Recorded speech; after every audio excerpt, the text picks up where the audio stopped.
오늘도 예배 자리에 나오신 여러분들을 환영하고 축복합니다. 혹시 오늘 아침에 놀라지 않으셨나요? 깜짝 놀랐습니다. 집에 있는데 우구구구구 막 이 소리가 들리는 거예요. 그리고 아파트가 막 흔들거리길래 큰일 났다. 왜냐하면 저희 집 그 아파트 라인 바로 앞에 싱크홀이 있거든요. 얼마 전에 생겼어요. 그래서 지금 거기 공사를 하고 흙을 계속 메우더라고요. 큰일 났다. 싱크홀이다. 이대로 하나님 곁에 가는 건가 걱정을 했는데 재난 문자가 오더라고요. 그래서 보니까 지진이 났는데 부안에 있는 청년한테 물어보니까 이 청년은 건물이 찢어지는 줄 알았대요. 그 정도로 부안은 좀 심각했다라고 하더라고요. 제가 뉴스를 보니까 오늘 이 지진이 우리나라에서 일어난 지진 역대 15번째 크기래요. 그리고 올해 일어난 지진 중에는 첫 번째, 여진으로 일어난 3.1인가요? 그게 세 번째 크기라고 합니다. 그래서 우리 옆에 있는 분들과 이렇게 인사했으면 좋겠습니다. 당신을 마주보는 것이 은혜입니다. 네. 하나님 나라 갈 뻔했다니까요. 진짜 은혜이시길 소망합니다. 얼마 전에 우연찮게 20대 초반의 한 청년과 이야기할 시간이 있었습니다. 저희 교회 청년은 아니고요, 타지에 있는 청년인데 이 청년은 과거 교회에 출석하였으나 지금은 출석하지 않는다고 합니다. 그래서 왜 다니지 않느냐라고 물었더니 교회 안에 실망하고 상처되는 모습이 있었기 때문에 그랬다고 합니다. 그래서 그게 뭐냐라고 물어봤습니다. 그랬더니 어른들의 본이 되지 않는 모습, 말과 행동이 다른 모습, 교회인데 성도들의 그러한 모습이 본인에게는 이해가 되지 않았고, 그렇기에 교회에 다녀도 똑같구나, 교회 다닐 이유가 없다고 생각하여서 고등학교 졸업한 이후로는 교회에 다니지 않는다라고 그렇게 이야기를 하더라고요. 그 이야기를 듣고 제가 뭐라 했을까요? 아이고 잘했네 는 안 했겠죠. 뭐라고 했냐면 그건 네가 교회를 잘못 생각하는 거다 라고 이야기했습니다. 교회는 의인들이 있는 곳이 아니다. 교회는 죄인들이 모인 곳이다 라고 이야기했습니다. 거룩하신 하나님을 믿는 성도들이 모인 교회이지만 나는 죄인이고 그 죄를 고백하는 사람들이 모인 곳이기 때문에 교회 안에 있는 사람들이 너의 기대에 못 미칠 수 있다라고 그렇게 이야기를 했습니다. 그러면서 한편으로 이렇게 생각을 해보았습니다. 만약 이 친구에게 올바른 신앙과 하나님의 말씀을 잡아주고 가르쳐줄 수 있는 사람이, 어른이 있었다면 과연 이 친구가 교회를 떠났을까? 그런데 이 이야기가 결코 다른 사람의 이야기가 아닙니다. 바로 우리 자녀의 이야기가 될 수 있고요, 우리 교회 다음 세대들의 이야기가 될 수 있습니다. 과연 우리는 우리 자녀들이, 우리 다음 세대들이 교회 안에서 실망하지 않고 실망하더라도 그것이 다가 아님을, 그러할수록 하나님 앞에 더욱더 나아가고 나 또한 다른 사람에게 그러한 모습으로 비춰지지 않기 위해서 하나님의 말씀을 붙잡고 살아가야 함을 우리는 가르쳐줘야 합니다. 우리가 살아가는 이 시대에 사람들이 사는 곳에 실망이 없을 수는 없지만 우리가 먼저 신앙의 본을 보이고 올바른 신앙을 가르쳐주고 세워주는 교회, 그 교회가 바로 우리 청복교회가 되기를 간절히 소망합니다. 아멘이 좀 작아서요. 여러분들은 우리 교회를 생각할 때 객관적으로 어떠한 교회라고 생각을 하십니까? 질문이에요.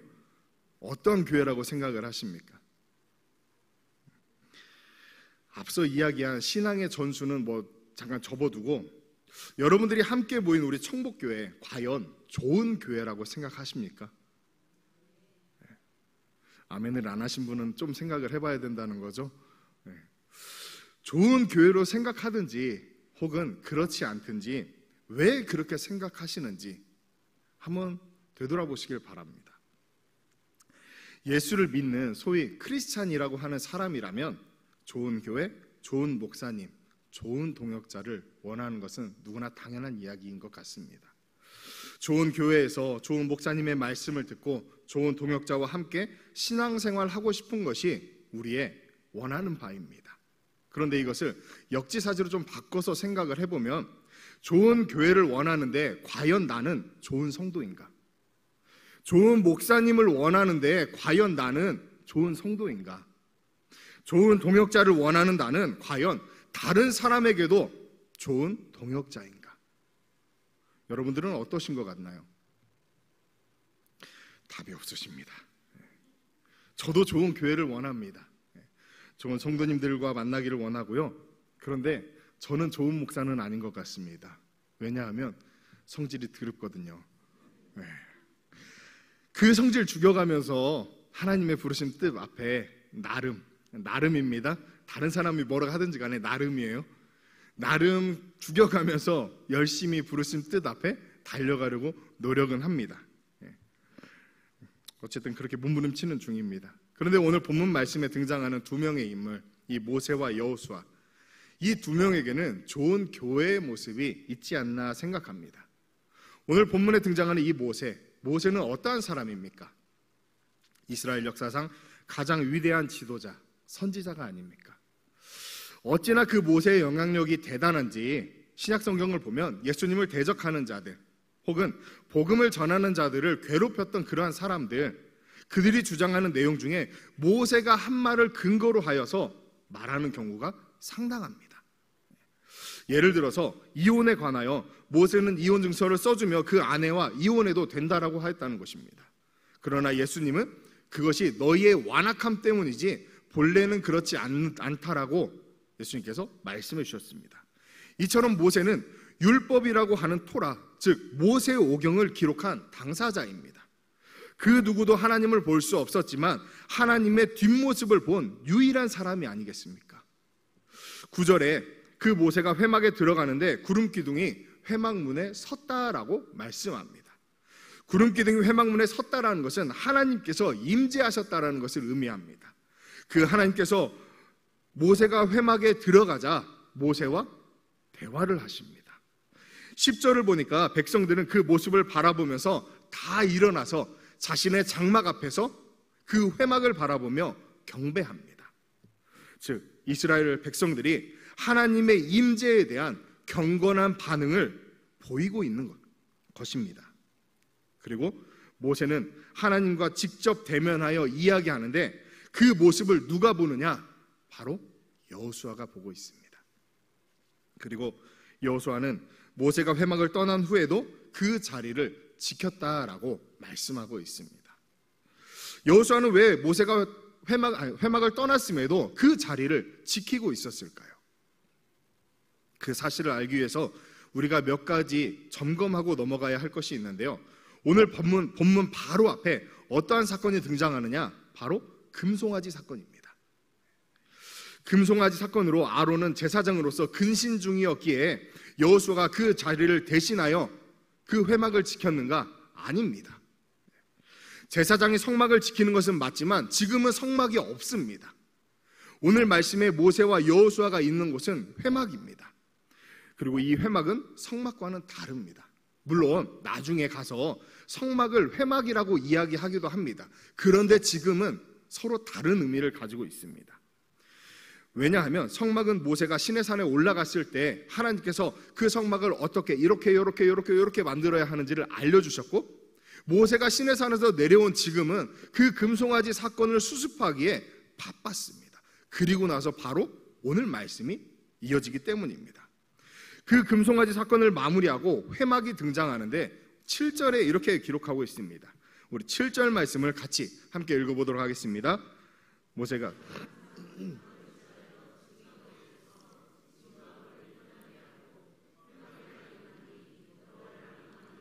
다 진 바깥 회막으로 나아가며. 아멘. 사실 이후에 성막을 짓고 나서 성막은 이스라엘 진영의 한 가운데 놓게 합니다. 그런데 지금 회막은 진 밖에 있다라고 말씀하고 있습니다. 그 이유, 이 회막이 진 밖에 있는 이유는 금송아지로 범죄한 이스라엘과 구별되기 위함입니다. 그리고 이 회막의 역할, 지금 이 회막의 역할은 거룩하신 하나님과 만나는 유일한 장소인 것입니다. 그러면 여호수아는 제사장의 역할을 대신하는 것도 아닌데 모세가 회막을 떠났음에도 왜 그 자리를 지키고 있었는가? 오늘 말씀의 주제가 바로 이것입니다. 모세가 떠났음에도 여호수아는 회막을 지켰다는 사실. 먼저 오늘 본문에 모세는 여호수아를 젊은 수종자라고 그렇게 설명합니다. 우리 11절의 말씀도 다시 한번 같이 읽어보도록 하겠습니다. 사람이 자기의 친구와 이야기함 같이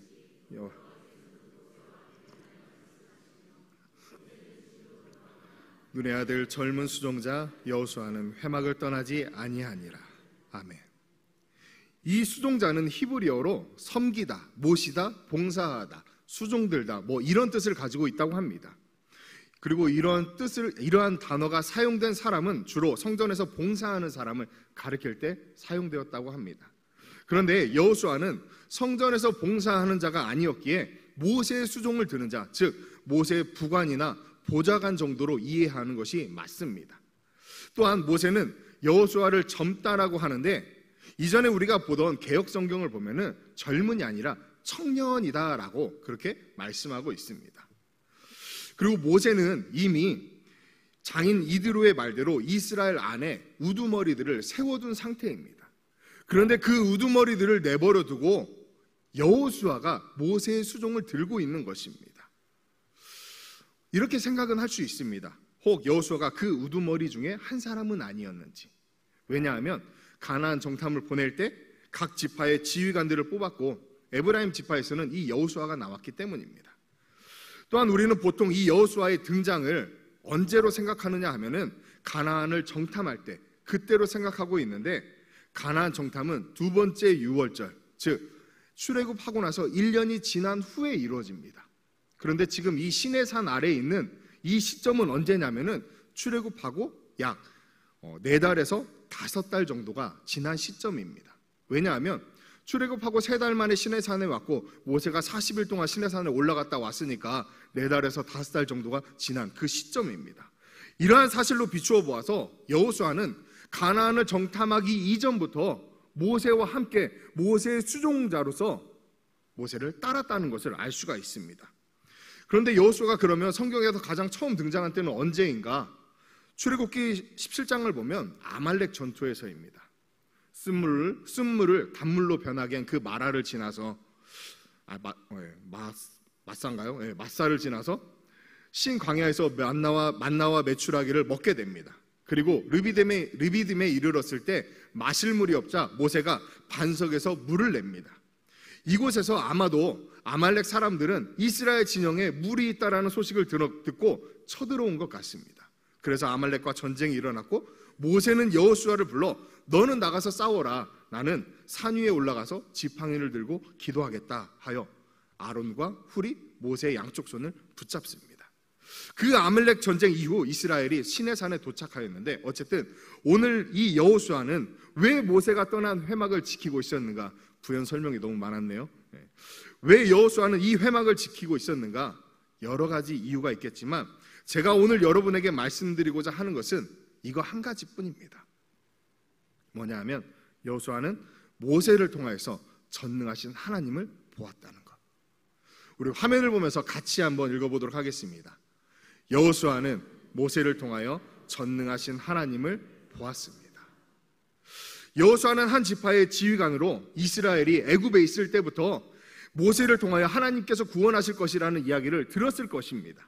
또한 모세를 통하여 나타나는 10가지 기적들, 애굽을 나온 후에 홍해를 마른 땅과 같이 건넜던 그런 기적들, 쓴물이 단물이 되고 반석에서 물이 나오고 전쟁 중에 모세가 손을 들면 이기고 손을 내리면 후퇴하는 그러한 모습, 이 모든 것이 전능하신 하나님께서 모세를 통하여서 행하신 일이며 여호수아는 한 지파의 지휘관으로서 그 모든 것을 지켜보았다라는 것입니다.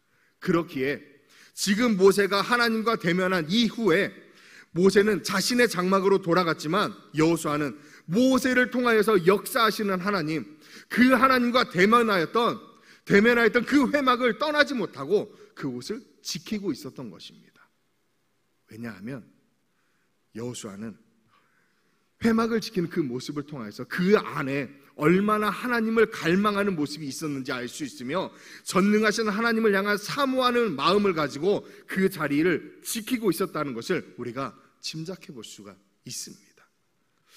하나님의 역사를 보고 확신하였기 때문에 갈렙을 제외한 10지파의 지휘관들이 가나안 땅을 바라보고 돌아와서 우리는 할 수 없다고, 저들에 비하면 우리는 메뚜기와 같다라고 말할 때에도 여호수아는 이렇게 말합니다. 민수기 14장 8절, 여호와께서 우리를 기뻐하시면 우리를 그 땅으로 인도하여 들이시고 그 땅을 우리에게 주시리라. 이는 과연 젖과 꿀이 흐르는 땅이니라. 아멘. 여호수아라고 다른 10지파의 지휘관들처럼 그들과 다른 것을 본 것이 아닙니다. 똑같은 것을 보고 왔습니다. 그러나 여호수아는 이미 모세를 통하여 역사하시는 하나님, 불가능을 가능케 하시는 하나님, 그 하나님을 눈으로 직접 보았기에 그 여호와 하나님께서 우리를 기뻐하시면, 다시 말하면 하나님께서 우리와 함께 하시면 우리가 저들에 비해 메뚜기가 아니라 저들이 우리에게 메뚜기와 같이 될 것이다라는 그 믿음이 있었던 것입니다. 어떠신가요? 이 여호수아의 모습이 바로 저와 여러분들의 모습이 되어야 하지 않을까요? 그렇게 되길 소망하십니까? 그런데 저는 오늘 이 여호수아의 모습이 아니라 모세의 모습이 바로 여러분들의 모습이 되기를 소원합니다. 여호수아를 길러내었던 모세를 통하여 전능하신 하나님의 역사가 나타난 것은 무엇보다 모세 안에 여호와 하나님을 향한 온유함이 있었기 때문입니다. 민수기 12장 3절, 이 사람 모세는 온유함이 지면의 모든 사람보다 더하더라. 아멘. 여기서 말하는 온유함은 성품의 온유함을 말하는 것이 아닙니다. 하나님이 아니면 내가 이 수많은 이스라엘 백성들을 이끌 수 없기에 오직 하나님만 바라보고 하나님만 의지하는 모습, 그것이 바로 온유함입니다. 그 온유함이 있었기에 하나님의 일하심이, 하나님의 역사하심이 모세의 삶 가운데 나타났고 하나님께서도 그 온유함을 인정하실 정도였습니다. 그리고 그 모습을 바라보았던 모세의 다음 세대 여호수아를 만들어낸 것입니다. 모세의 온유함, 다른 어떠한 것도 기댈 것이 없어 오직 하나님만 의지하였던 온유함이 저와 여러분들에게도 있기를 간절히 소망합니다. 그래야만 우리의 자녀들, 우리의 다음 세대를 길러낼 수가 있습니다. 우리의 다음 세대가 힘이 없는 이유, 우리의 다음 세대가 일어서지 못하는 이유, 그것은 먼저 믿은 우리의 삶에 하나님의 역사가 나타나질 않고 또 그 하나님의 은혜와 일하심을 우리를 통하여 보여줘야 하는데 모세와 같이, 그런데 그러지 못하기 때문이 아닐까요? 정작 재미있는 것이 있는데 무엇이냐면 우리는 그 모습을 보았습니다. 모세와 같이 하나님의 일하심과 역사하심이 삶에 가득하였던 저희 할아버지 할머니 세대들, 60, 70년대, 길게는 80년대를 살아온 여러분의 부모님 세대들, 세상 의지할 것 하나 없어서 오직 하나님만 바라보며 밤이 새는 줄 모르고 기도에 힘썼던, 그리고 하나님께서 그 기도를 들으시고 그들의 삶 가운데 함께 하시고 역사하셨던 그 모습을 우리는 보면서 자라왔습니다. 그러지 않으신가요? 우리가 그 모습을 보고 자랐기 때문에 우리 안에 하나님을 향한 흔들리지 않는 그 믿음이 있는 것 아닌가요? 시대가 변했다고 말하기도 합니다. 네, 시대가 변한 건 맞습니다. 그런데 하나님의 말씀도 변했다고 믿으시나요? 시대가 변한 것은 맞지만 그 시대에 발맞춰서 우리의 신앙의 열정과 신앙의 모습도 변해버린 것은 아닌가요? 온유한 모세의 모습을 보고 자란 여호수아가 어떻게 행하였는가 잘 설명해 준 말씀이 있습니다. 여호수아서 11장 15절 말씀, 우리 화면을 보며 함께 읽도록 하겠습니다. 여호와께서 그의 종 모세에게 명령하신 것은,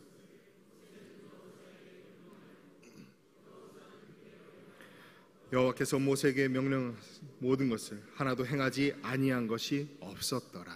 아멘. 하나님께서 모세에게 말씀하신 것을 모세는 여호수아에게 명령하였고 여호수아는 그 명령을 그대로 행하여서 하나도 행하지 않은 것이 없다라고 말씀하고 있습니다. 그 명령이 무엇이었느냐? 여호수아서 1장 8절에 말씀하고 있습니다. 이 율법책을 내 입에서 떠나게 하지 말며 주야로 그것을 묵상하여 그 안에 기록된 대로 다 지켜 행하라. 그리하면 내 길이 평탄하게 될 것이며 내가 형통하리라. 아멘. 사랑하는 성도 여러분, 여러분들은 정녕 여러분들의 자녀를 사랑하십니까? 정녕 우리 다음 세대가 힘없는 세대가 아니라 하나님의 역사를 바라보며 하나님의 일하심 속에 하나님의 나라를 만들어가는 세대로 일어서기를 원하십니까? 안 원하세요? 원하셔야 됩니다. 우리의 자녀들이 또한 우리의 다음 세대가 하나님을 경외하고 그 말씀에 순종하는 믿음의 세대로 세워지기를 소망하셔야 됩니다. 그렇다면 우리가 보고 자란 우리 부모님들의 믿음의 모습, 또 우리 신앙의 선조들의 모습, 그 모습을 과거의 것으로 치부하거나 우리의 기억 속에만 남겨두는 것이 아니라 여러분들의 삶으로 이끌어내시고 여러분들의 삶 가운데서 행동하시기를 바랍니다. 그리고 모세와 같이 온유함을 가지고 기도하시기를 바랍니다. 하나님, 우리의 자녀들을 살려주시옵소서.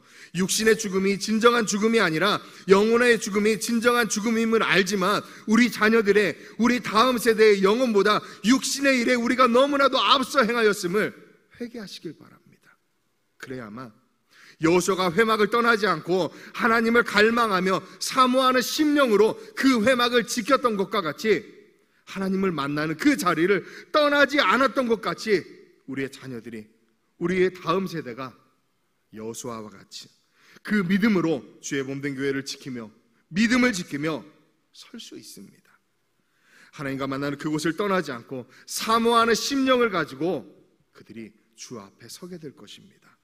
그 마음으로, 그 소원하는 마음을 가지고 여러분들의 삶 가운데 먼저는 온유함을 구하시고 또한 여러분들이 어려서부터 보고 자랐던 하나님의 역사와 하나님의 그 은혜가, 그 인도하심을 여러분들의 삶으로 살아내며 또한 여러분들의 다음 세대에게, 여러분들의 자녀에게 그것을 고스란히 보여줌으로 통하여서 하나님께서 살아계시고 우리의 삶 가운데 여전히 역사하신다라는 그 믿음으로 길러내는 여러분 되시기를 간절히 소망합니다. 특별히 이제 곧 있으면 우리 주일학교 아이들이 수련회 시즌이 다가옵니다. 너무나도 분주한 것 같습니다.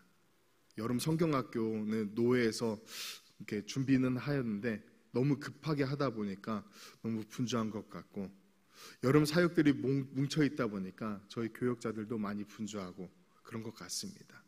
그렇기에 여러분들의 기도가 필요합니다. 이 수련회가 여름과 겨울 매번 돌아오는 그런 행사가 아니라 우리가 학업으로 인하여서 놓치고 있던 그 신앙의 끈을 당겨서 그 믿음을 가지고 학업의 자리 가운데서, 세상 가운데서 살아내야 하는 그 믿음을 길러내는 장소입니다. 시간이고요. 그렇기 때문에 여러분들의 기도가 전적으로 많이 필요합니다. 우리 아이들이 1년에 돌아오는 그런 행사가 아니라 그곳 가운데서 살아계신 하나님을 만나고 살아계신 하나님을 경험하며 세상에서 발견하지 못하였던, 세상이 줄 수 없었던 그 평안과 기쁨을 가질 수 있는 그러한 시간이 되게 해달라고. 우리의 삶 가운데, 우리의 모든 인생 가운데 가장 큰 기쁨이 예수 그리스도를 만나는 것이라는 그 사실을 그 시간을 통하여 깨닫게 해달라고 기도해 주시기를 간절히 바라겠습니다. 이 시간 함께 찬양하고